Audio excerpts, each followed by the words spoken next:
Shalom, salam berkat dari kami untuk pendengar sekalian. Saat ini pendengar akan diberkati dengan program Hari Ini Harinya Tuhan bagian yang ke-8. Sebuah program rohani tentang doktrin Alkitab yang menolong kita untuk semakin tertanam dalam kebenaran firman dan bertumbuh dalam kemuliaan. Bersama hambanya, Pendeta Gilbert Lumwendong, STH. Banyak orang merasa doktrin Alkitab sebagai sesuatu yang membingungkan. Tetapi tahukah saudara bahwa doktrin Alkitab intinya adalah memahami Alkitab dengan benar, dengan pemahaman yang sistematis, sehingga kita terus dapat tertanam di dalam kebenaran firman, sehingga kita terus bertumbuh di dalam kemuliaan Allah. Buka hati saudara sekalian untuk menerima berkat-berkat firman-Nya hari ini. Salah satu kesalahan terbesar dalam kehidupan kekristenan kita adalah jika kita mengandalkan kekuatan kita sendiri, sehingga dampaknya kemudian kita akan menjadi orang-orang yang licik dan kemudian mengandalkan kecurangan dalam langkah-langkah kehidupan kita. Nah, jika hidup kita seperti ini, yang pertama, kita tidak akan pernah tenang dalam hidup kita. Padahal justru ketenangan adalah dasar dari banyak hal. Ketenangan adalah dasar dari pengambilan keputusan yang berkualitas. Ketenangan adalah kunci untuk meraih kebahagiaan dalam kehidupan. Ketenangan juga akan memampukan kita bersikap dengan tepat. Ketenangan juga akan mampu memaintain kesehatan dalam kehidupan kita. Jadi ketenangan ini sangat menentukan. Padahal orang-orang yang mengandalkan kekuatannya sendiri dan akhirnya licik dan kemudian curang, cenderung tidak akan pernah bisa tenang. Karena ketenangan justru kita dapat di dalam kebenaran. Ketenangan justru kita dapat dalam penyerahan kepada Tuhan. Ketenangan justru kita dapat dalam kejujuran dalam langkah-langkah kehidupan. Jadi sekali lagi saya ulangi, orang yang mengandalkan kekuatan sendiri dan kemudian licik dan curang, yang pertama, dia tidak akan pernah tenang dalam kehidupannya. Yang kedua, orang yang mengandalkan kekuatan sendiri lalu licik dan curang, akhirnya tidak akan berkenan kepada Tuhan.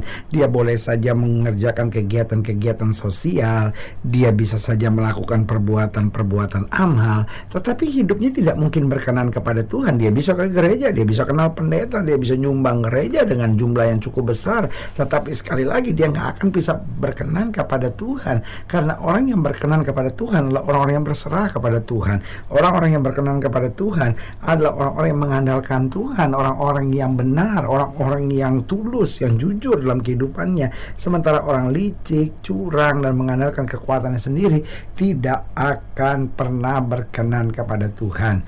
Berarti jelas orang-orang yang demikian ini, yang mengandalkan kekuatan sendiri, licik dan curang, yang pertama tidak akan tenang, yang kedua tidak akan berkenan kepada Tuhan, dan yang ketiga tidak akan memiliki kehidupan yang bermanfaat untuk orang lain. Nah, saudaraku yang kasih dalam Tuhan, kalau hidup kita saja nggak bisa bermanfaat buat orang lain, untuk apalagi kita hidup? Karena hidup yang paling nyaman justru ketika kita tahu hidup kita berarti buat orang lain.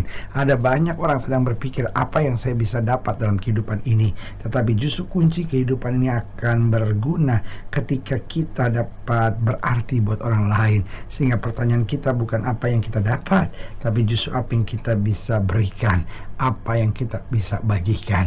Jadi orang-orang yang mengandalkan kekuatan sendiri, orang-orang yang licik, orang-orang yang curang, yang pertama tidak akan tenang, yang kedua tidak akan berkenan kepada Tuhan, yang ketiga tidak akan memiliki kehidupan yang bermanfaat, dan yang keempat tidak akan masuk surga. Karena Alkitab jelas berkata, terkutuklah orang yang mengandalkan kekuatannya sendiri. Berarti ada banyak orang pikir yang tidak akan masuk surga hanyalah penjinah, yang tidak akan masuk surga hanyalah penyembah-penyembah berhala. Tapi izinkan saya menjelaskan buat saudara, orang-orang yang mengandalkan kekuatan sendiri, orang-orang yang licik dan curang tidak akan bisa masuk surga. Karena seorang masuk surga bukan karena perbuatannya, tetapi justru seorang masuk surga karena penyerahannya kepada Tuhan. Itu sebabnya Alkitab berkata, karena begitu besar kasih Allah akan dunia ini, sehingga Ia telah mengaruniakan anak yang tunggal, supaya barang siapa yang percaya kepadanya tidak binasa melainkan beroleh hidup yang kekal.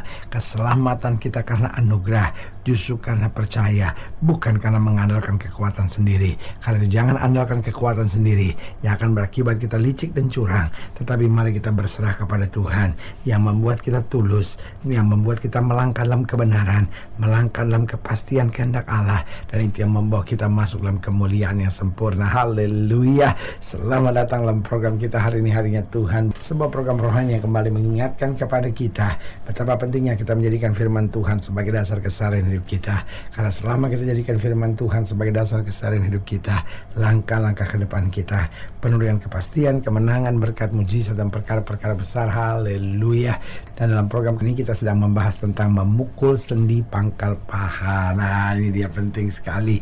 Seringkali kita terlalu mengandalkan kekuatan kita sendiri sampai Tuhan harus pukul sendi pangkal paha kita, sampai kita terpelecok sehingga kita nggak kuat, kita nggak sanggup, kita nggak mampu, baru kemudian kita bersandar pada Tuhan. Nah, ini yang kita mau sama-sama belajar dalam pembahasan kita tentang memukul sendi pangkal paha. Dan kita belajar Kejadian pasal 32, Kejadian pasal 32 ayatnya yang ke-22, Kejadian 32 ayat ke-22. Terus kita akan kupas sampai ayatnya yang ke-32. Kejadian 32 ayat 22 sampai ayatnya ke-32. Demikianlah firman Tuhan di bawah judul perikop pergumulan Yakub dengan Allah.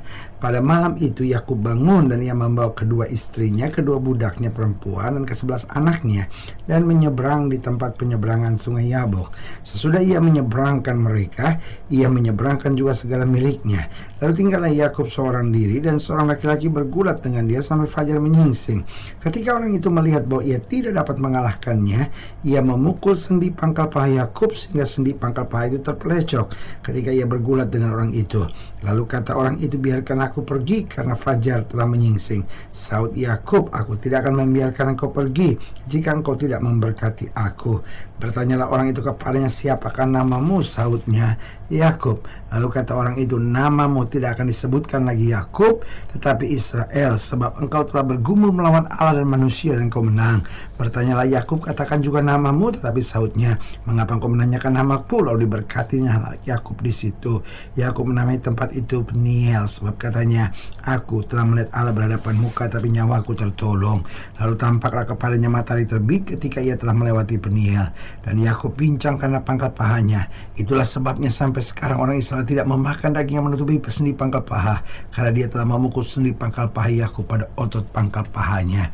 Yakub memang kemudian menjadi pincang, tetapi Yakub diubah namanya, bukan lagi Yakub, tetapi Israel, seorang yang mengalami kemenangan yang dari Allah. Saudaraku yang kasih dalam Tuhan, dari sini kita melihat kenapa Allah memukul sendi pangkal paha kita, sesuatu yang paling kita andalkan. Karena ingat, Yakub sedang dalam pergulatan. Tahukah saudara, orang yang bergulat itu kekuatannya ada pada sendi pangkal paha. Dan kalau sendi pangkal pahanya dipukul, saudaraku yang kasih dalam Tuhan, dia sudah tidak punya kekuatan apa-apa lagi. Intinya, kenapa Tuhan menundukkan dia dengan kekuatannya? Supaya dia dapat diubah dan berubah.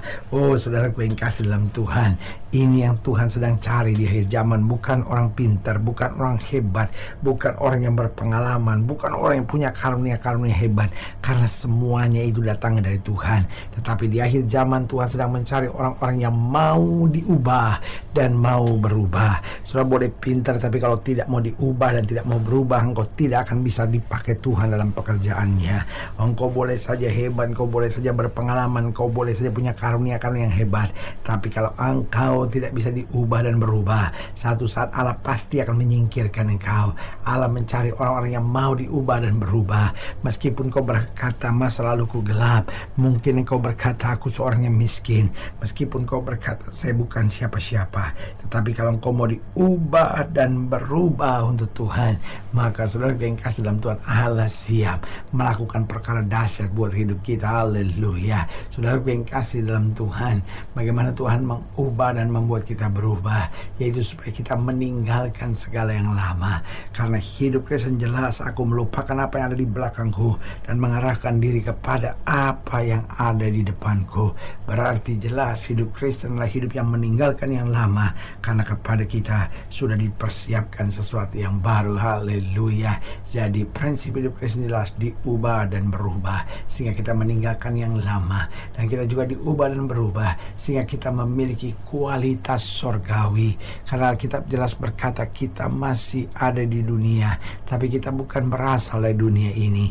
Artinya jelas Alkitab sedang mau menggambarkan buat kita bahwa hidup Kristen adalah hidup yang memiliki kualitas surgawi. Hidup Kristen bukan hidup yang biasa-biasa. Hidup Kristen bukan hidup yang sekedar asal hidup, tapi hidup Kristen memiliki kualitas surgawi sehingga kita dapat berkata, aku memang ada di dunia, tapi senjata perang kita bukan senjata duniawi, tetapi kuasa Allah yang akan sanggup meruntuhkan segala benteng-benteng iblis. Haleluya. Saudara yang kasih dalam Tuhan, berarti hari ini kembali kita diingatkan bahwa sudah saatnya kita siap diubah dan berubah sehingga kita meninggalkan yang lama, sehingga kita memiliki kualitas surgawi, dan yang ketiga, sehingga kita menjadi berkat bagi orang banyak. Oh, ini penting sekali, karena hidup Kristen fokusnya bukan diri sendiri, tapi fokusnya adalah setelah kita diberkati Tuhan, kita harus jadi berkat buat banyak orang. Haleluya.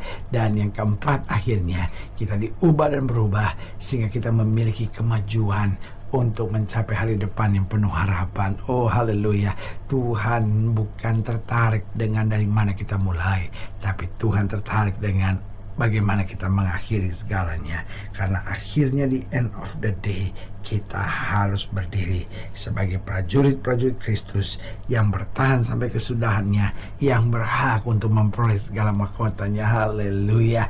Nah, saudara yang kasih dalam Tuhan, jika saudara ingin dilayani lebih jauh, hubungi kami melalui telepon, hubungi kami melalui surat, kunjungi website kami, karena kami ada untuk membawa Bapak Ibu saudara senantiasa lebih dekat pada Tuhan dan mengalami kasih kuasa mujizat yang luar biasa. Haleluya. Secara khusus melalui program ini juga saya mau berdoa buat siap saudara yang sakit, siap saudara yang berbeban berat, karena saya percaya bahwa bagi Allah tidak ada perkara yang mustahil. Nah, saudara-saudara yang didoakan secara khusus, boleh taruh tangan kanan saudara di dada dan kita akan berdoa. Mari kita berdoa. Bapa, dalam nama Yesus, hamba doa buat yang sakit, hamba doa buat yang berbeban berat, hamba doa untuk setiap mereka yang sedang menghadapi masa-masa yang sukar, karena hamba percaya bahwa bagi Allah tidak ada perkara yang mustahil. Bapa, hamba berdoa di dalam nama Yesus, Tuhan jamah yang sakit, Tuhan sembuhkan, yang lemah Tuhan kuatkan, yang susah Tuhan hiburkan, yang jatuh Tuhan angkat, sehingga hari-hari yang penuh kemenangan boleh berlaku. Secara khusus hamba doa buat mereka yang taruh tangan kanannya di dada, di dalam nama Yesus, Tuhan jamah. Oh, kembali mujizat Tuhan boleh Tuhan nyatakan. Bahkan mereka yang mungkin sedang bergumul dan mengandalkan kekuatan sendiri sehingga cenderung menjadi licik dan curang, Bapa, dalam nama Yesus ubahkan kami sehingga kami boleh senantiasa meninggalkan yang lama, memiliki kualitas surgawi, menjadi berkat bagi banyak orang, dan akhirnya memiliki kemajuan hari depan yang membawa pada penuh pengharapan dalam hidup kami. Di dalam nama Yesus kami berdoa. Haleluya. Amin. Saudara gue yang kasih dalam Tuhan, kita sudah berdoa. Ingat, Allah tidak pernah lalai menepati janjinya. Inilah saatnya buat kita untuk bangkit bersemangat, bersuka cita dalam menghadapi segala perkara. Karena kita tahu Yesus hidup, Yesus berkuasa, dan selalu menyediakan yang terbaik buat anak-anaknya. Doa saya menyertai saudara. Sampai berjumpa pada program berikut, dan jangan lupa jadikan hari ini harinya Tuhan. Haleluya.